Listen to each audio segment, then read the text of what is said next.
Dana. I am the People's Oracle. And pretty much every Monday I try to go live on Instagram to talk about astrology and stuff like that. So today I'm here to talk about astrology. And the moon is still in Scorpio. And I'm very sorry. I'm sorry.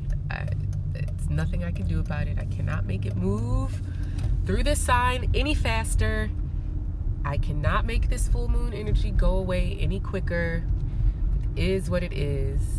We have a few more hours of moon in Scorpio, and we're just gonna have to deal with it. I mean, that's just really the bottom line. We just have to deal with this moon. So, I don't know if you watched the tarot divination I did for this full moon. And it was a live broadcast on YouTube. And, yeah, it's up on YouTube now, and I've been trying to get y'all to watch it. At the beginning of that video, I laid out a few dates that were of significance in relationship. So deep. Yes, it is. Fun-sized fitness. This moon is so deep. But yeah, I laid out several dates that were important for the full moon we experience this weekend. And, you know, for me, it's just like pattern and puzzle seeking, right? I look for matching numbers, signs that are connected to each other, and then I just connect the dates. Like, it's just really that simple. But of course, the magic of astrology is not only that it names time, right? So we can say, right, 2 days, 2.5 days, the moon takes to change signs. And so we have like a segment of time defined by 2.5 days, right? So we name that, you know, something lunar, something moon-based. So astrology names time, right? 30 days, the sun is in a sign. 11.98 months, Jupiter is in a sign, something like that. But in addition to naming and measuring time, astrology interprets time. You heard it here first, people. Astrology interprets time. That's what it makes it different than a calendar. That's what makes it different than a clock. That's what makes it different than a watch.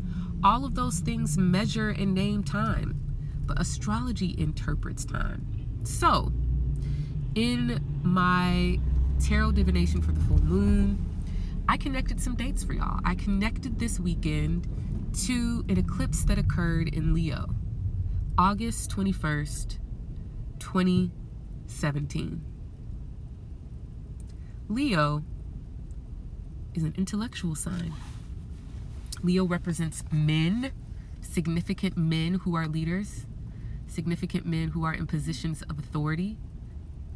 So that when we have an eclipse in Leo like we did August 21st of 2017, we know that that eclipse is all about what are men doing, what are men in leadership positions doing, what are men who are in the seat of authority, who have the title of authority, what are they doing? And as you can see since then, all we've talked about was what men in positions of power and authority are doing, right? And how terrible they are, because patriarchy trash. So I asked you guys to think about what was going on. The eclipse on August 21st, 2017 was a total solar eclipse. Solar eclipses are like doors you walk through and close behind you, right? So you close the door, or you walk away from something, or you run towards something else. Sometimes you might be sandwiched between things, one that is leaving, another one that is entering. So what were you leaving behind? Leo, you know, Leo also it talks about men, right? But Leo talks about the entitlement to trust your own judgment. Now, when you hear people repeating that, know that they got it from me. But Leo is about being able to trust your own judgment, so that wherever your sun is placed, right? Wherever your sun is placed by sign, it's telling us, you know, who are the people and things that might support or hinder us from trusting our own judgment. So when you have Leo sun, well, of course you trust your own judgment. You trust your own perception. Your own perception is the way that things are. And your perception is also how everyone else is supposed to see things, right? Or you enforce your judgments and your perceptions on the world around you, okay? So back at that Leo eclipse, August 21st, 2017, what judgments in your Leo house were you embracing and or abandoning? What men, authority figures, and leaders were you embracing or abandoning? Yeah, now we have to connect that to right now. Scorpio and Leo are not friends. They're fire and water. It takes very, very nuanced balance for fire and water to coexist, right? Because too much water puts out fire, and too much fire will evaporate water. But given the right conditions, water can keep fire from combusting and consuming things, and fire can warm water. Okay? Water is instinct. Right? It's not conscious. It's not in your mind. You're not thinking of it. You didn't decide to do it. It wasn't a choice. So you didn't decide, right? Now, that's a touchy thing, because, like, you know, there are people who decide not to survive. They decide that, you know what, I think I've had enough. I'm ready to move on, right? Some people do decide that. But in order to override the survival instincts takes a great amount of force, takes a great amount of will, and takes a great amount of courage, right? Or delusion, right? Sometimes people are overriding their own survival instinct and it's not on purpose, right? There's some other condition. So when we talk about that important moment in your Leo house and connecting it to now, we're talking about how your survival instinct undermines and challenges your judgment and perception. I talk about Scorpio as the sign of safety, right? Our two kind of fundamental first things we learn in life are about safety and trust. Is my environment, is this world safe? Can I trust the people around me? Can I trust my caregivers? Scorpio is about safety. As I've been talking to a lot of my clients this weekend, I had some tarot readings at Haji and some of my astrology clients last weekend who were doing the 2019 eclipse reading. We were talking about safety, right? Safety can be under a rock and a blanket in your basement.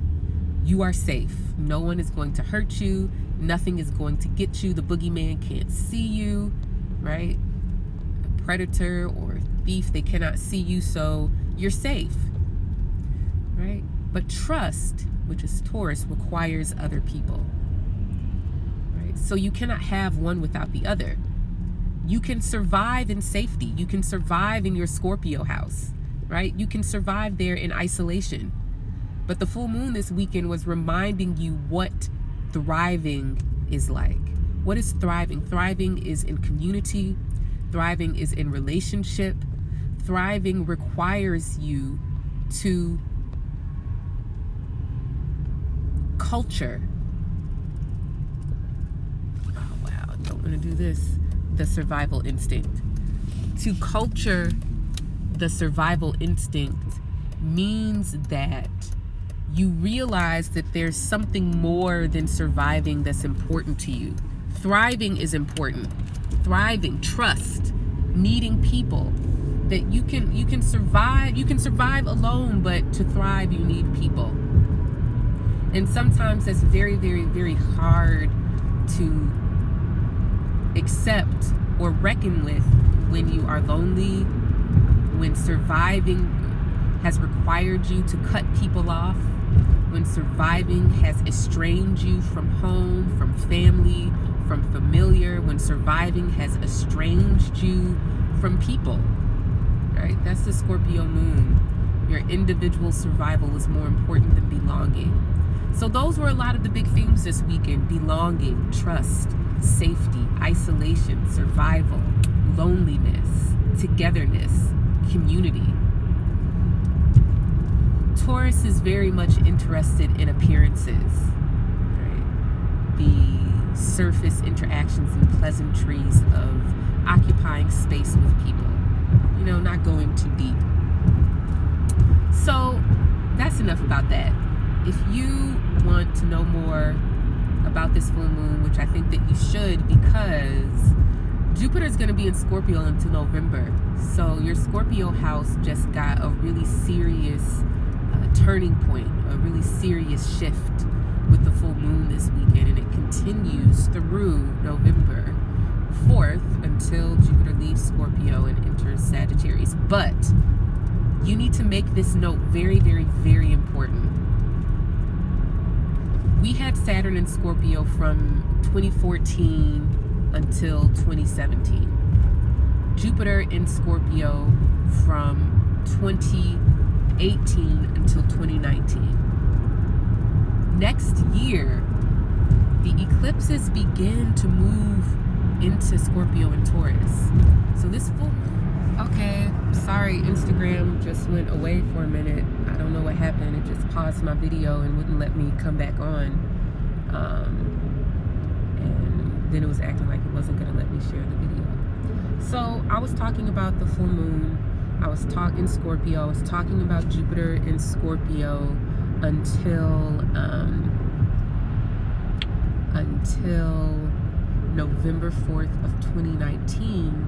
But I noted that this particular full moon is important because next year the eclipses move into Scorpio and Taurus. So this particular full moon is a bridge of sorts from Saturn in Scorpio from 2014 to 2017. It is a bridge from this Jupiter in Scorpio from 2018 to 2019, this full moon in Scorpio, and next year we'll have our first eclipses in Scorpio and Taurus. So this idea of thriving and surviving in isolation, thriving in community. The biggest themes here are abortion rights, climate change. This climate change, abortion rights,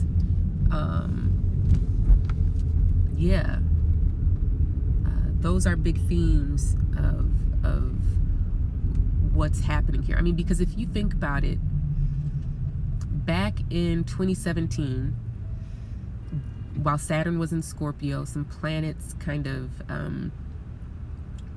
took turns in Leo, squaring Saturn and Scorpio. And this was August, September, and October of 2017. There was a serious Mercury retrograde in September of 2017, right? Connected to this moment now. Mercury stationed direct at 4 degrees Leo. That was the August 21st eclipse degree, right? So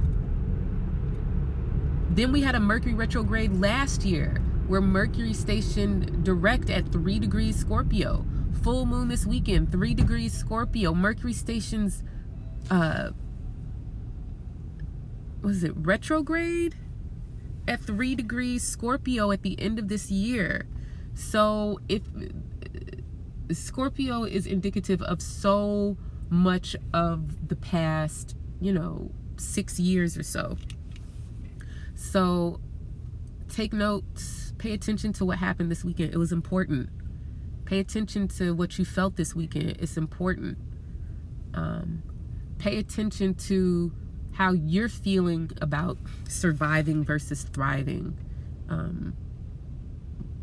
One of the questions I asked on Twitter was about what communities are you estranged from, right? That's a moon and Scorpio thing. Estranged from community, family, mom, all of that stuff. So I did this video Friday. I went live on Friday to tell you about all of the eclipse triggers this week. They are tomorrow. I think I might have told you the 22nd and 23rd, but it's really tomorrow.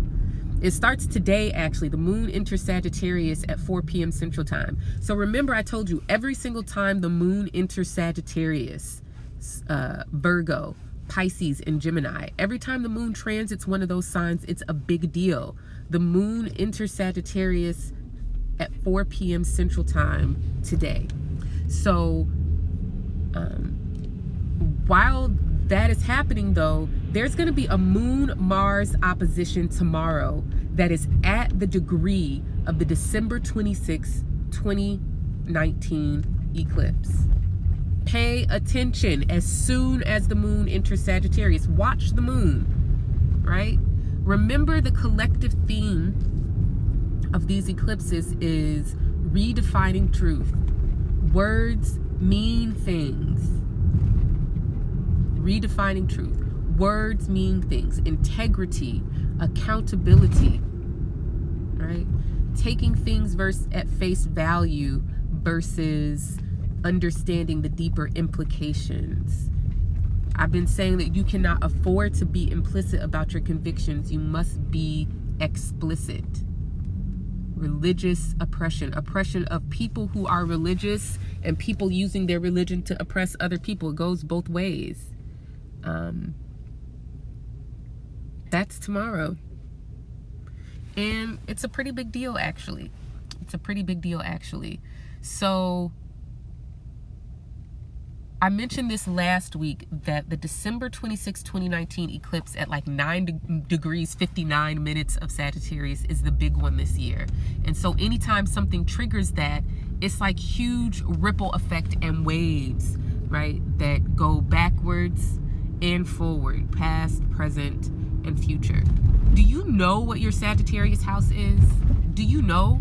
Do you know where you are being asked to be explicit about your convictions, where you are being pressed from the inside, from the outside, from the world to make your life a living testimony of your intentions and convictions? I asked a client yesterday, can you disconnect your intention from the action? And what I meant by that was that when we have already made decisions, right, and taken action, we can look at those actions as telling us something about what our intentions are, right? But when we are going to make a decision or choice, we're going to take an action, that's our moment to think about what is our true intention here and which action is the most authentic embodiment of my intention. This is what you're being asked to do in your Sagittarius house. But right now, like, Mars and Gemini is really complicating things. Mars in Gemini is like taking things at face value, right? In order to communicate, you have to be able to both take things at face value and understand nuance, right? Because sometimes people aren't very good at using their words. Sometimes people don't know the right words to use, even though they might know what they mean. And so this Mars in Gemini is kind of complicating all the Sagittarius stuff in the sense that you might know what you mean, but the words that you choose to use or the actions that you take in order to embody that meaning and intention might make your stuff get lost in translation. This is why I've been telling y'all, say what you mean or don't say anything at all. Use your freaking words, people. Use your words. Ask them, do you understand me? What do you understand from what I said? Right? I can't remember the book. I think it's the 7 Habits of Highly Effective People, where they talk about listening, and they talk about, like, when you're communicating with someone, before you actually respond to what they've said, you need to make sure that you've heard them correctly, right? Give other people the grace to be understood just like you would be, so that when you're communicating with someone and someone says something to you, The first thing out of your mouth is not a rebuttal, a defensiveness, or dismissiveness. The first thing out of your mouth is, so what I heard you say was ... Is that correct? Or if you didn't understand, don't assume. Say, I did not understand what you said. What did you mean? That is going to help you so immensely. And if somebody doesn't really understand what they meant, that's okay.